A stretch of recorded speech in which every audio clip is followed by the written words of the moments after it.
But unlike you, I live for the self. From my perspective, individuals making choices for themselves is their birthright. The want to escape may be innate in the weak. But whether they are weak or not, it is not up to another to decide. Perhaps in your mind, you also view me as weak? Because I don't think so. Since Miss Firefly has said her piece, the Astral Express will also naturally give you our answer. We'll leave it to you. Just as Mr. McHale instructed before. Tell him our choice.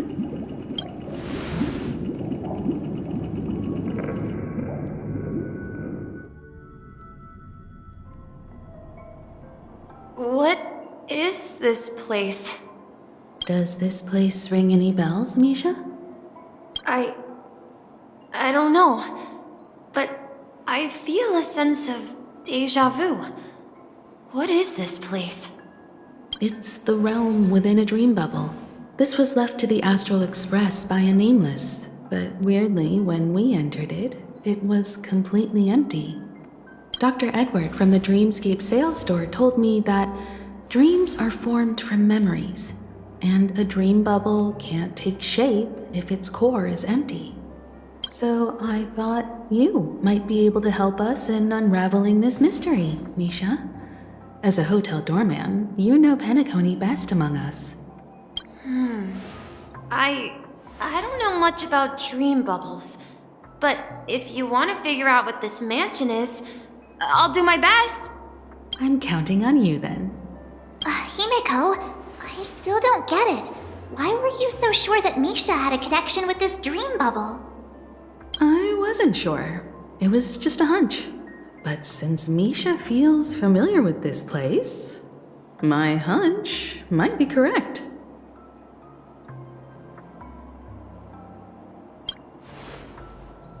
Exactly. This is where you and Firefly encountered death, which we now know as dormancy. Considering its connection to Dreamflux Reef, it's not surprising it appeared here. The question now is, who brought you here? Based on the clues we have so far, it's unlikely to be that masked fool. So identifying them is crucial to us. We're drawing closer to the truth once more. Let's give Misha some time, as I believe he'll unveil the secret of this dream bubble. All right, but there are doors all over the place. Which one should we choose? Do you have any idea, Misha? I guess... maybe this way? Weird. This place is quite different from the hotel. But I feel like I've been here before, and even lived here for a while. If I remember correctly, there should be a fireplace down that hallway. Clocky and I used to sit by the fire, listening to the crackling of firewood. And the room on the other side was the toy room. I loved spreading out all the toys from the box on the floor and making up stories for each of them. Hold on. This doesn't make sense. Didn't I grow up in Dreamflux Reef? So, what is this place? This could be a case of amnesia. Don't worry, Misha. It's common for everyone to forget certain aspects of the past. Those memories haven't vanished. They're just lying in the depths of your mind. We can surely get them back.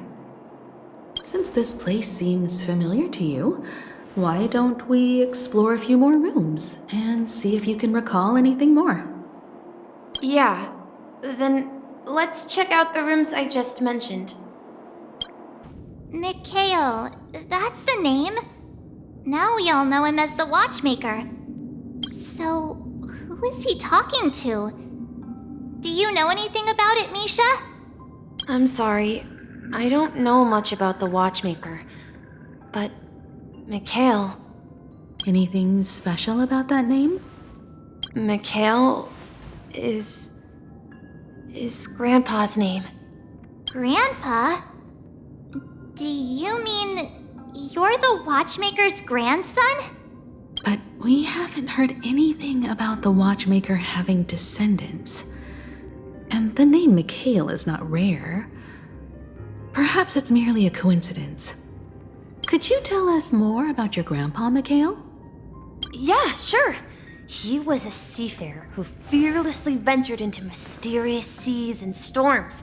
He was always on the sea and had lots of friends who accompanied him on his travels. He didn't want me to call him Grandpa because that would make him sound old. He believed he was still young. The name Mikhail was given to him by his parents, Mihaly and Elise, both renowned seafarers. Every time he came back, he'd share his logbook with me and tell me about his adventures at sea. I want to become a great adventurer just like him. It appears that the seafarer has nothing to do with the watchmaker. So perhaps it's just a coincidence?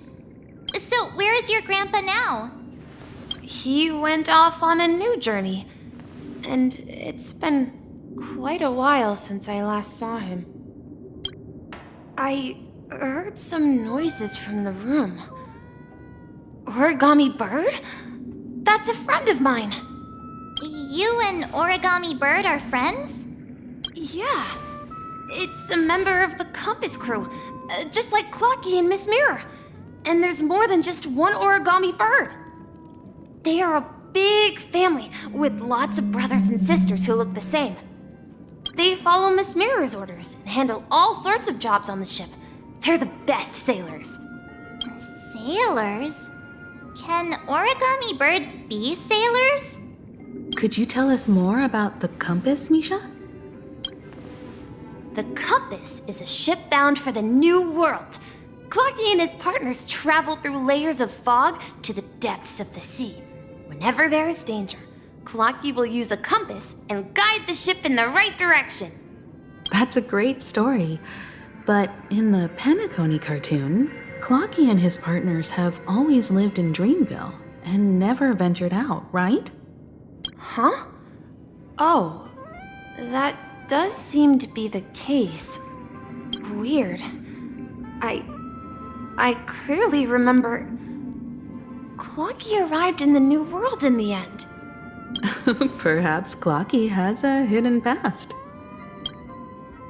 The water resembles a precious jewel embedded in the dreams of all seafarers. Every time I gaze at the shimmering lights beneath the waves, it feels as though I'm back in this place, standing by your side. Have you recalled anything, Misha? Yeah, I saw these sentences in Grandpa's logbook. He used to say that despite the perils of the sea, whenever he stood on the deck in the afternoon, overlooking the sparkling waves, he would think of this fountain in front of his house. He often said that those moments felt like returning to his family's side, and the difficulties at sea didn't seem quite as challenging. You know, I quite understand such sentiments.